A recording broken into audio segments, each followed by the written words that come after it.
around. All right. Haircut, John Lou. All right, we're going. Shortest it's been in 3 years, right? Well, Rick, maybe let's start with your thoughts going into training camp, how much you want to be able to achieve through the early days and then on into the preseason with the new set of cards you've been dealt here.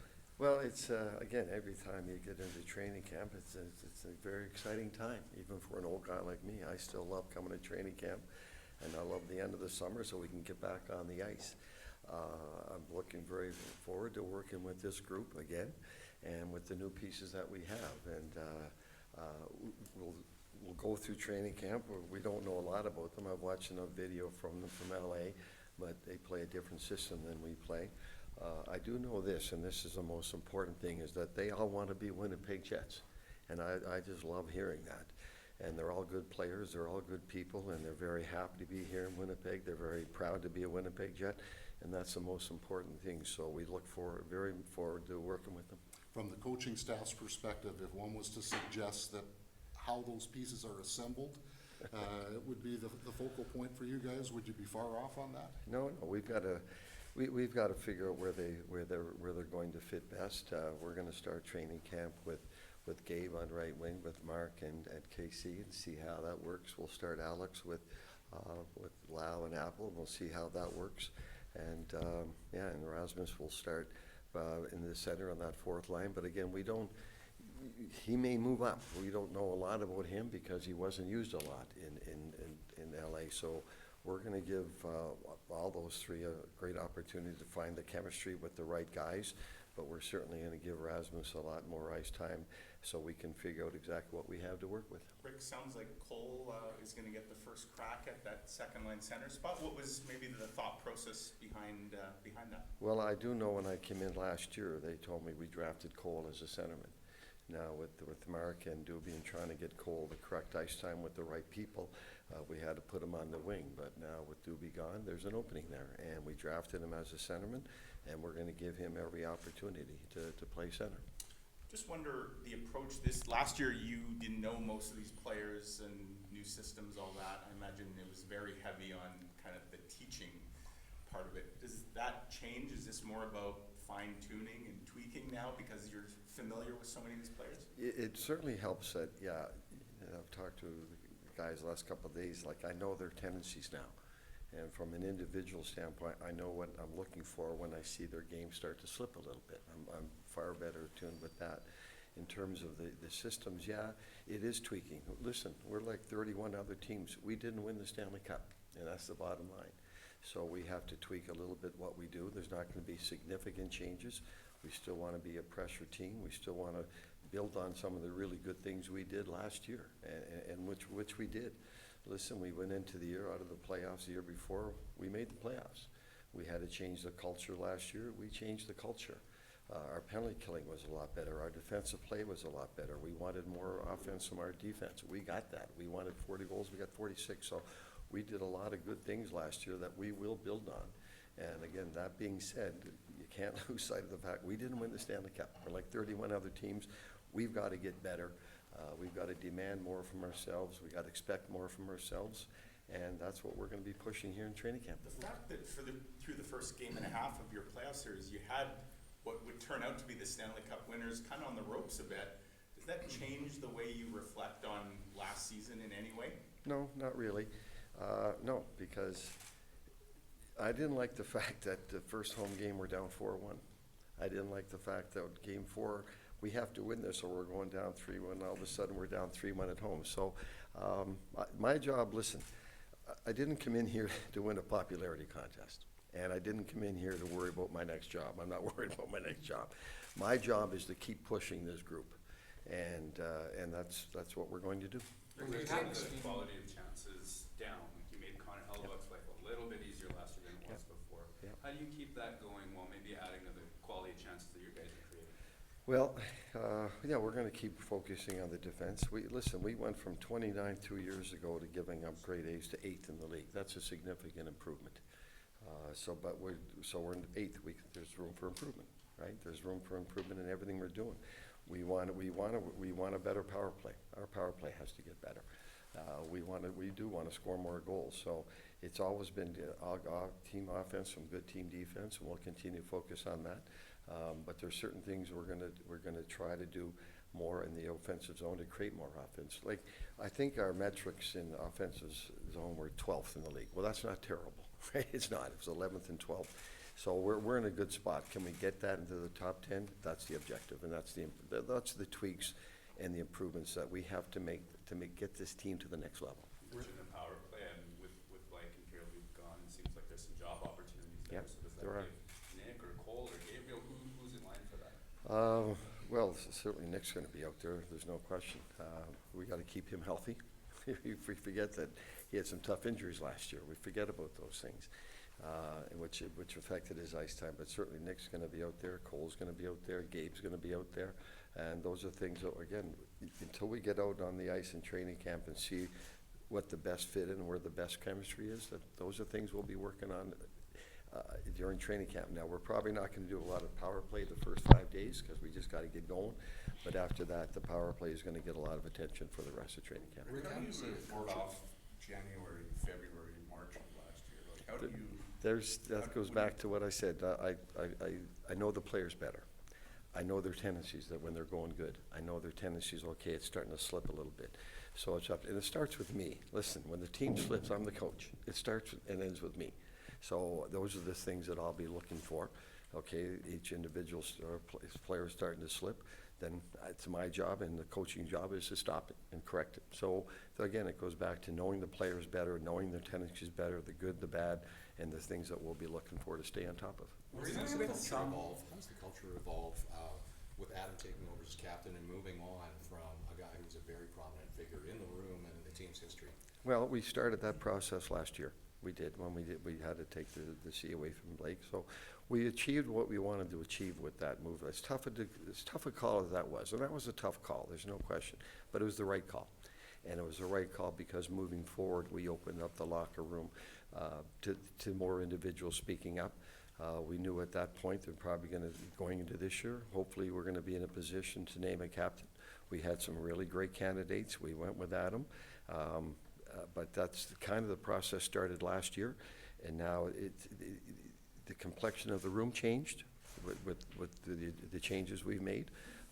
We opened up the room last year to more talking and communication with the players. That all worked. So we're just going to build off that with the new captain. What's the objective when you're dealing with a training camp in this first week, when you have a roster that's almost at 50 players? What's the goal for the first week of camp as a coach? Make it hard.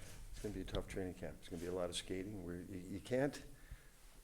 It takes all the X's and O's out of the game. You can't do those things unless you're in great shape. We're going to be a hard-working.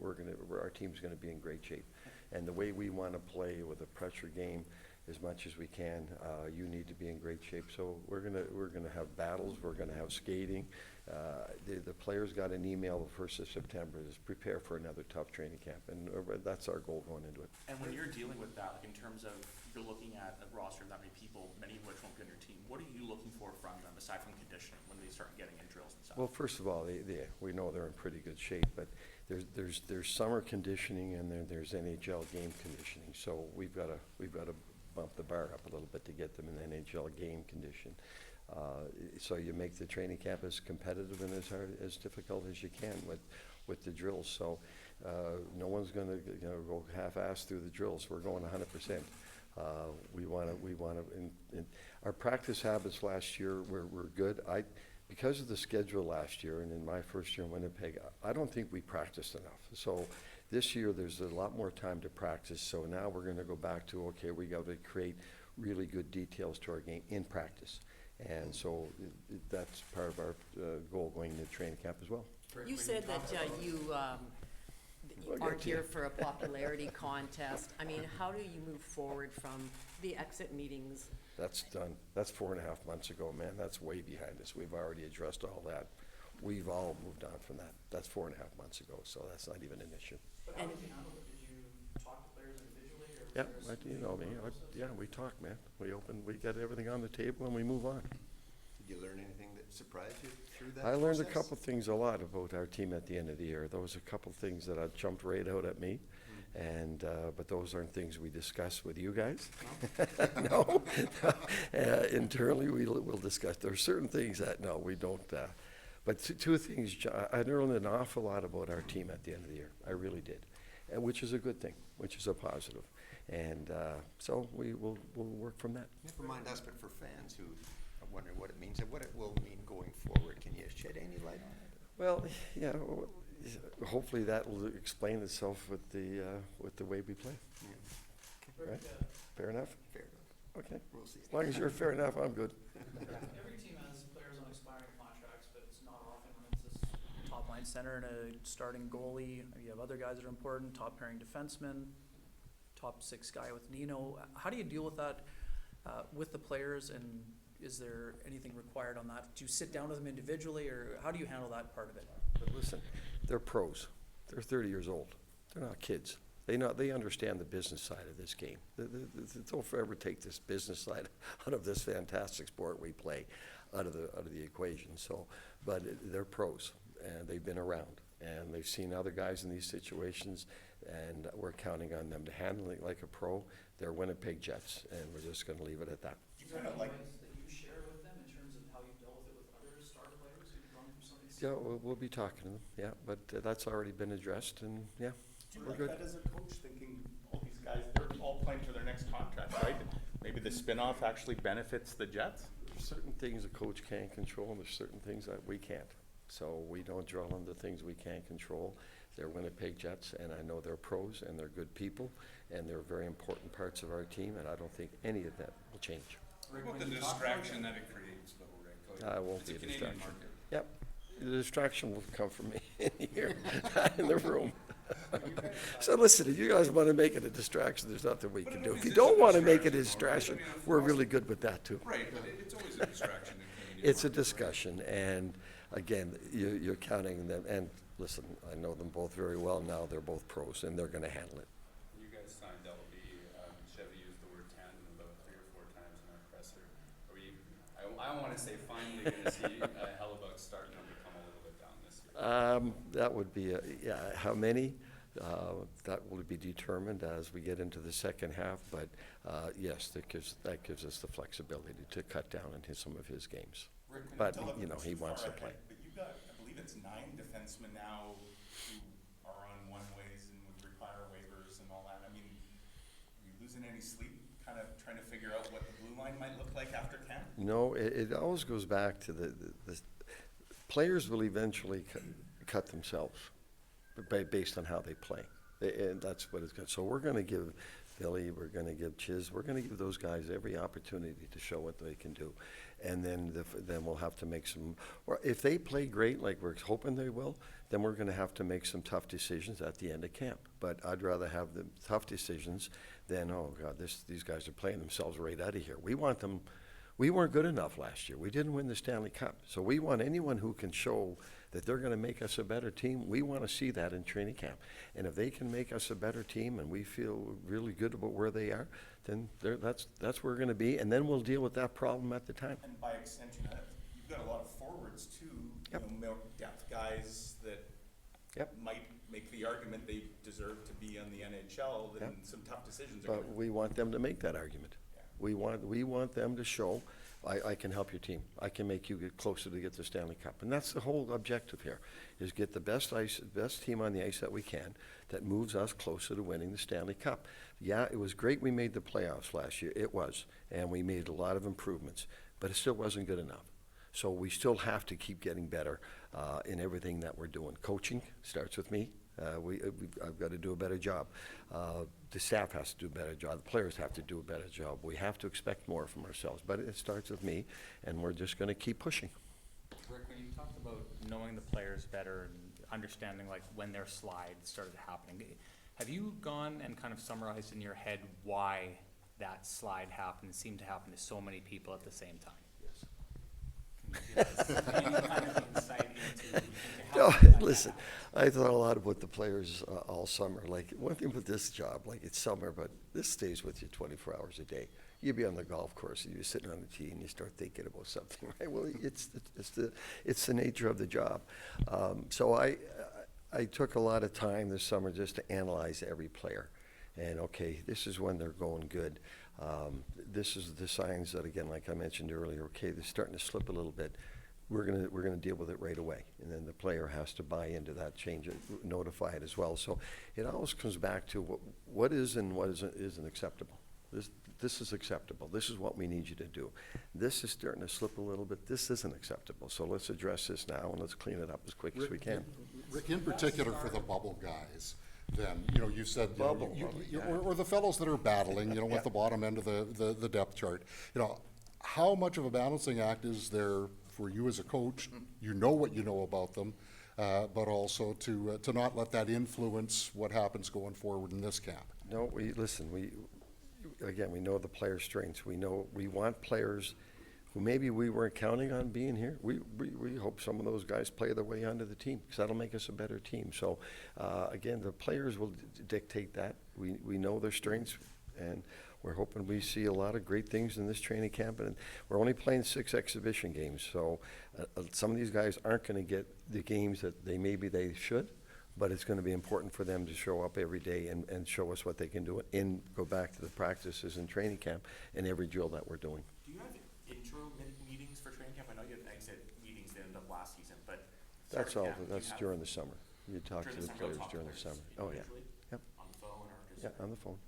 With the number one goalie and the number one center, I think you too, right? 1 year? Pardon me? 1 year left for you too? Yeah, I guess so. Is this? I really haven't thought about it until you tell me. Like I said, I'm not here worried about my next job, so No. whether I have 3 or 4 years left, that's not gonna affect anything I do. Does it feel like Doesn't. a weighted big year for this franchise?